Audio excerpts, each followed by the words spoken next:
السلام علیکم ورحمۃ اللہ. وعلیکم ناصر السلام ابتاری ورحمۃ اللہ. یونان ایتھن سے بول رہا ہوں. ماشاءاللہ. الحمدللہ عز و جل، جیسا کہ پوری دنیا میں مدنی چینل کی دھوم ہے، اس طرح ہمارے ملک میں بھی مدنی چینل کو دیکھا جا رہا ہے اور بہت زیادہ اس کو پسند کیا جا رہا ہے الحمدللہ عز و جل.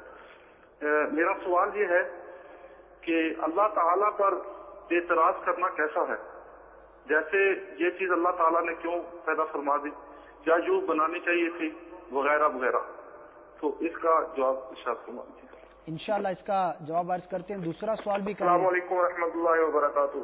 وعلیکم السلام ورحمۃ حضور، اللہ. میں ایتھن گریس ایتھن سلطان مدینہ سے محمد آصف رضا اتاری کر رہا ہوں.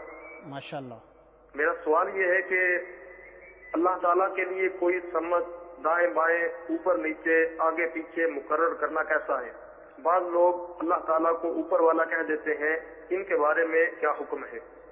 اس کا جواب عطا فرمائے. اللہ تعالیٰ آپ کو ڈھیر جزائیں عطا فرمائے. آمین. السلام علیکم ورحمۃ اللہ وبرکاتہ. وعلیکم السلام ورحمۃ اللہ.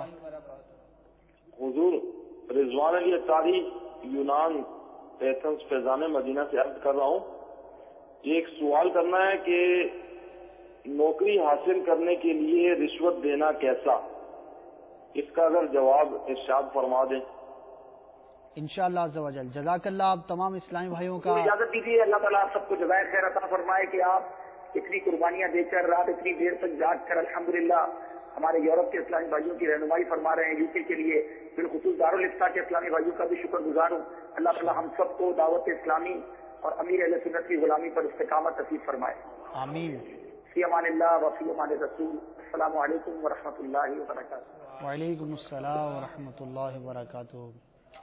ماشاءاللہ دنیا بھر میں مدنی چینل کی دھومیں ہیں، اور یہ جیسا کہ آپ نے گفتگو سنی الحمدللہ اس سلسلے کو بھی بالخصوص اسلام میں بہت زیادہ ملاحظہ کرتے ہیں.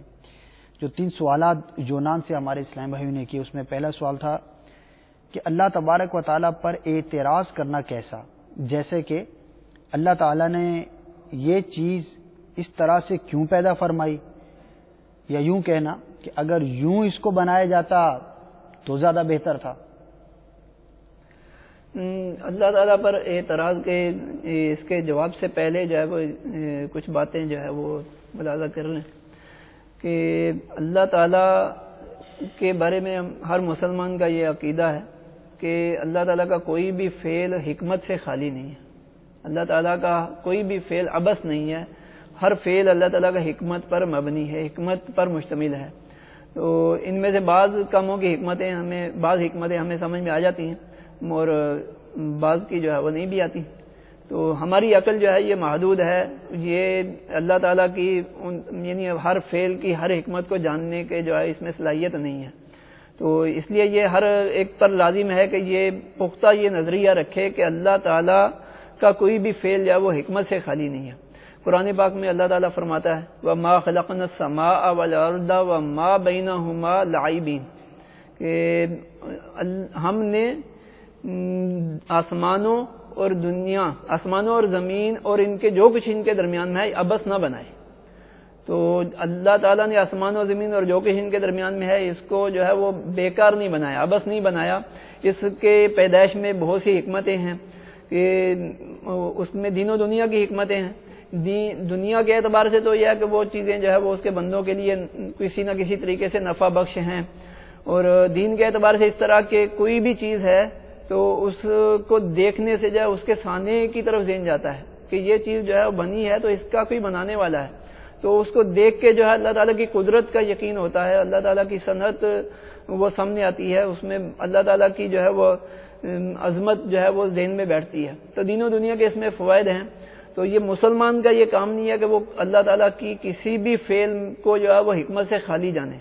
تو مسلمانوں کی شان یہ قرآن پاک میں بیان فرمائی گئی ہے کہ الذین یذکرون اللہ قیاما وقعودا وعلی جنوبہم ویتفکرون فی خلق السماوات والارض ربنا ما خلقت ھذا باطلا سبحانک فقنا عذاب النار، کہ جو لوگ اللہ کی یاد کرتے ہیں کھڑے اور بیٹھے اور کروٹ پر لیٹے اور زمین کی پیدائش میں غور کرتے ہیں تو یہ کیا کہتے ہیں؟ یہ کہتے ہیں ربنا ما خلقت ھذا باطلا، کہ اے ہمارے رب تو نے یہ بیکار نہ بنایا، تو تجھے پاکی ہے، تو ہمیں دوزخ سے عذاب سے بچا لے۔ تو قرآن پاک میں یہ اللہ تعالیٰ کے پیدا کی ہوئی چیزوں میں حکمت جو یہ اعتقاد کرنا، یہ مسلمانوں کی شان بیان کی گئی ہے۔ تو اللہ تعالیٰ کے کسی فعل کو حکمت سے خالی جاننا کہ یہ ایسے ہی مطلب جو ہے وہ بیکار پیدا کر دی گئی یا اس میں کوئی حکمت نہ سمجھنا، یہ کفر ہے۔ تو اللہ تعالیٰ کے کسی بھی فعل کو حکمت سے خالی جاننا، بحر الرائق میں فرمائے گا کہ یہ اللہ تعالیٰ کے کسی بھی فعل کو حکمت سے خالی جاننا یہ کفر ہے۔ تو یہ کفار کی صفت جو ہے قرآن پاک میں بیان کی گئی ہے کہ وہ اللہ تعالیٰ کے فعل کو جو ہے وہ حکمت سے خالی جانتے ہیں۔ تو فرمایا گیا وَمَا خَلَقْنَا السَّمَاءَ وَالْأَرْضَ وَمَا بَيْنَهُمَا بَاطِلًا ذَلِكَ ظَنُّ الَّذِينَ كَفَرُوا فَوَيْلُ الَّذِينَ كَفَرُوا مِنَ النَّارِ، کہ ہم نے آسمان اور زمین اور جو کچھ ان کے درمیان میں ہے بیکار نہ بنائے۔ یہ کافروں کا گمان ہے، تو کافروں کی خرابی ہے آگ سے۔ تو ذالک ظن الذین کفروا، تو یہ کافروں کا گمان ہے کہ یہ اللہ تعالیٰ نے یعنی کسی چیز کے بارے میں یہ اعتقاد کر لینا کہ یہ ایسے ہی بیکار بنی ہے۔ تو مسلمان کی شان یہ ہے کہ وہ اللہ تعالیٰ کے ہر فعل کو حکمت پر مبنی مانے۔